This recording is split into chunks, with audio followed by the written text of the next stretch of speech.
রাধে রাধে। যত কৃষ্ণ ভক্ত মায়েরা আছে সূর্য পূজা উপলক্ষে সকলে বরণ ডালা নিয়ে এই মন্দিরে প্রবেশ করলো। দেখুন সকলে কীর্তন আসরে সকল কৃষ্ণ ভক্ত মায়েরা এসেছে। এটাই হচ্ছে বৃন্দাবন ধাম। সকল ভক্তবৃন্দ কীর্তন শুনছে।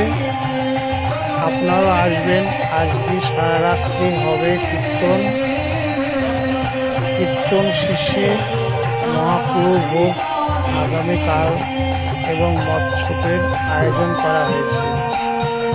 এবার সকলে বরণ করে নেবে কীর্তনিয়াকে। তাই সকলে রাধে রাধে, রাধা কৃষ্ণের চরণ পাবেন। জয় গুরু, হরে কৃষ্ণ, রাধে রাধে। ভালো থাকবেন।